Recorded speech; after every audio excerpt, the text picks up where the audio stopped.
आज किसान मोदी सरकार की नीतियों के कारण खून के आंसू रो रहा है। आज किसान जुल्म सह रहा है, जाति सह रहा है, अपमान सह रहा है, लेकिन उसकी एक ही मांग है कि ये तीनों काला कानून वापस होना चाहिए। इससे कम में हम वापस जाने वाले नहीं। इन्होंने बहुत कोशिश की आंदोलन को तोड़ने की। अभी पिछले 2-3 दिनों से हल्ला मचा हुआ है। किसानों को बदनाम करने की कोशिश की जा रही है। देखो ये तो उपद्रवी हैं, देखो ये तो हिंसक हैं। मैं आपसे पूछना चाहता हूं मोदी जी, 2.5 महीने से किसान आंदोलन कर रहा है। अगर हिंसा करनी होती आंदोलन में तो पहले दिन ही आके वो आंदोलन में हिंसा करते। उनका हिंसा से कोई लेना देना नहीं है। हिंसा कौन लोग कर रहे हैं? राखी बिरलान जी चाहें, मनीष सिसोदिया जी चाहें, मैं अगर स्वयं चाहूं, 3 साल हो गए सांसद हुए, लेकिन अगर हम लोग चाहें कि प्रधानमंत्री जी से एक मुलाकात हो जाए तो उनसे मुलाकात करना संभव नहीं है। लेकिन जिन लोगों ने लाल किले पे हिंसा की, मैं पूछना चाहता हूं, देश के प्रधानमंत्री और देश के गृह मंत्री के साथ उनकी फोटो कैसे है, इसकी जांच होनी चाहिए। यह हिंसा भारतीय जनता पार्टी ने करवाई है। किसानों को बदनाम करने के लिए कराई है। किसान जो पंजाब से, हरियाणा से 2 महीने का चावल और गेहूं, सब्जियां बांध के चला, सिंघू बॉर्डर पे बैठ गया, टीकरी बॉर्डर पे बैठ गया, वहां से फरियाद लगाता रहा, ये तीनों काला कानून वापस ले लीजिए मोदी जी, ये तीनों काला कानून वापस ले लीजिए। क्या किया आपने उसके साथ? पानी की बौछारें कराई इस कड़कती ठंड में। 75 साल के बूढ़ों की आंखें फोड़ दी, आंसू गैस के गोले छोड़े उनके ऊपर। और जब इन सब से नहीं माने तो उनको खालिस्तानी कहा, उनको पाकिस्तानी कहा, उनको आतंकवादी कहा, उनको अपमानित करने का काम किया। मोदी जी वो किसान हैं जिनका बेटा देश की सीमा पर देश की रक्षा करता है और वो सिंघू बॉर्डर पे अपने खेत की रक्षा के लिए बैठे हैं। एक देश की रक्षा के लिए है, दूसरा खेत की रक्षा के लिए है। आप उनको खालिस्तानी कहते हैं। शहीद आजम भगत सिंह के वंशजों को खालिस्तानी कहते हैं। शहीद उधम सिंह के वंशजों को खालिस्तानी कहते हैं। शहीद लाला लाजपत राय के वंशजों को खालिस्तानी कहते हैं। अरे जिन जलियांवाला बाग कांड में पंजाब के सिखों ने अपने आहुति दी, अपनी जान गंवाई, उनके वंशजों को आतंकवादी और खालिस्तानी कहने वाले देशभक्त नहीं हो सकते हैं, वो देशद्रोही हो सकते हैं। मैं कहना चाहता हूं, इस पूरे आंदोलन को बदनाम करने की कोशिश की गई। और कौन सी ऐसी मजबूरी है आपकी? आपसे 3 काला कानून वापस करने की तो मांग कर रहे हैं किसान। किसान कह रहा है ये काला कानून वापस कर लो। मोदी जी कहते हैं बहुत अच्छा है। उनके मंत्री तोमर जी कहते हैं बहुत अच्छा कानून है।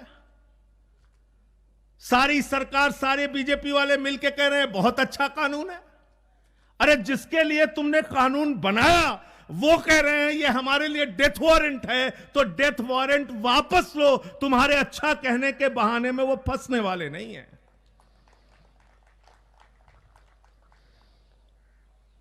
अच्छा ये बहुत अच्छा कानून है, तो आपने ये कानून लाया कैसे?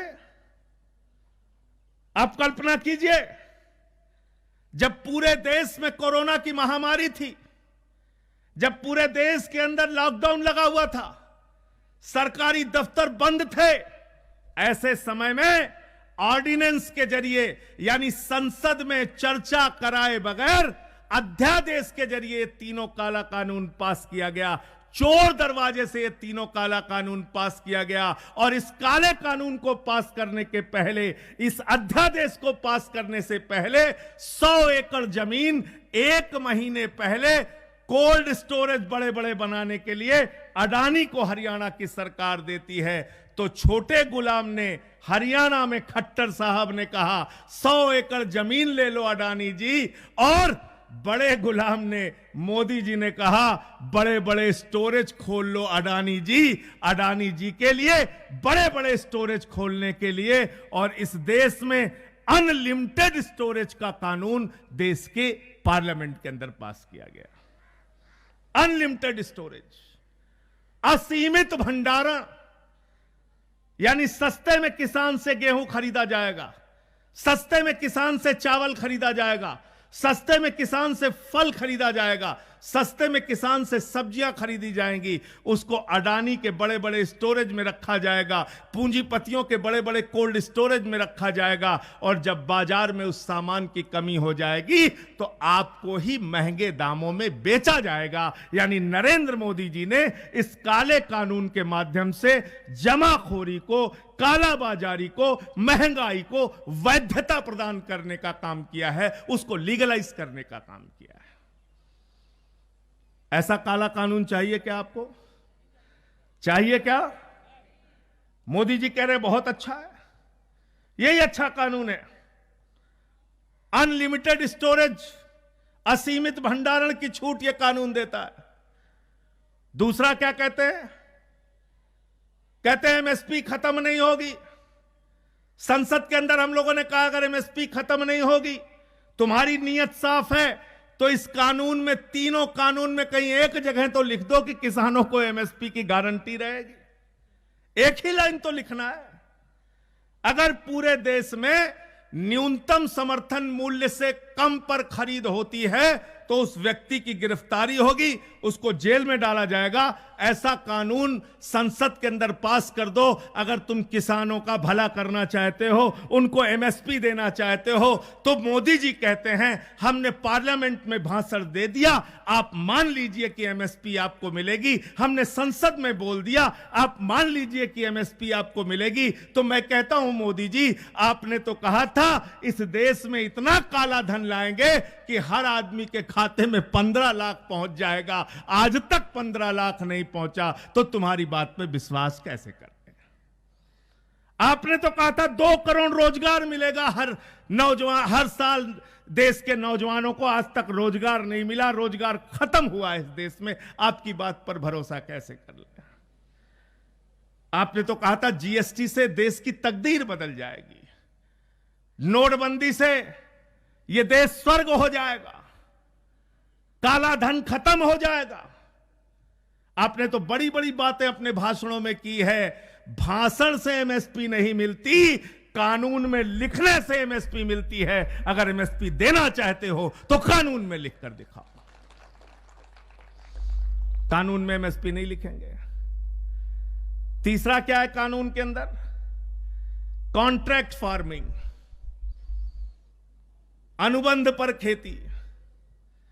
और उस कॉन्ट्रैक्ट फार्मिंग में ऐसे ऐसे क्लॉज हैं, ऐसी ऐसी धाराएं हैं कि इस देश का किसान बड़े बड़े पूंजीपतियों का गुलाम हो जाएगा।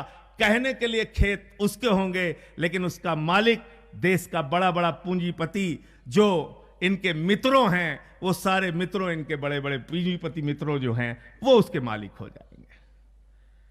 ये 3 काला कानून, जिसके लिए हम लोग सड़क से लेकर संसद तक विरोध कर रहे हैं। देश की संसद में नंबर नहीं था इनके पास, और क्या हुआ उस दिन आप लोगों ने देखा होगा। बीजेपी के पास संख्या नहीं थी राज्यसभा में, उनके सहयोग करने वाले दल भी उनके खिलाफ थे, लेकिन जबरन अल्पमत में होने के बावजूद भारतीय जनता पार्टी ने लोकतंत्र की हत्या करते हुए ध्वनिमत से यह काला कानून पास किया, जिसके खिलाफ मैंने संसद के अंदर माइक तोड़ा था, जिसके खिलाफ यह काला कानून फाड़कर फेंका था, जिसके खिलाफ नारे लगाए थे। अगर मैंने माइक तोड़ा तो मुझे निलंबित किया गया। तुमने अगर किसानों की हड्डियां तोड़ी हैं तो तुम्हारी सरकार को भी निलंबित होना चाहिए। तुमको सत्ता में रहने का हक नहीं है। हमें तो निलंबित किया गया, करो निलंबित। दिल्ली के मुख्यमंत्री से आप 9 स्टेडियम मांग रहे हो जेल बनाने के लिए। मैं बधाई देना चाहता हूं मुख्यमंत्री जी को।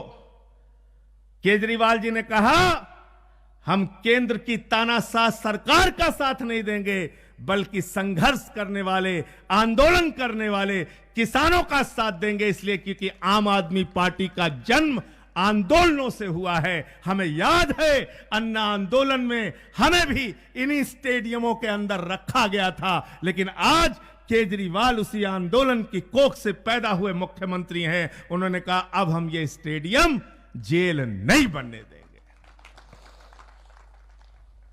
और एक एक कार्यकर्ता का आह्वान किया। आपको साथ देना है किसान आंदोलन का, सेवादार बन के साथ देना है। पार्टी की टोपी नहीं लगानी, पार्टी का झंडा नहीं लगाना, पार्टी के लिए कोई प्रचार नहीं करना। किसानों का साथ देना है, किसान का बेटा बनके, उसका भाई बनके, उसका साथी बनके। और मैं बधाई देना चाहता हूं पंजाब के अपने साथियों को। मैं बधाई देना चाहता हूं अपने उन सभी एक एक कार्यकर्ताओं को, दिल्ली के विधायकों और साथियों को, जिन्होंने किसानों का सिंगू बॉर्डर से लेकर टीकरी बॉर्डर तक जाकर उनका साथ दिया और मजबूती से उनके साथ खड़े रहे। आगे भी खड़े रहना है हम सबको खड़े रहना है। आज आप इस पे तो सवाल उठा रहे हैं कि 26 जनवरी को जो हुआ वो गलत हुआ। हम भी कहते हैं जो हुआ गलत हुआ, और गलत करने वाले कौन लोग थे उनका भी चेहरा सामने आ गया। गलत करने वाले कोई और नहीं, भारतीय जनता पार्टी से जुड़े हुए लोग थे, और भारतीय जनता पार्टी इस तरह के हथकंडे अपनाती रही है। बार बार आंदोलन को बदनाम करने के लिए ऐसे हथकंडे वो लोग अपनाते हैं।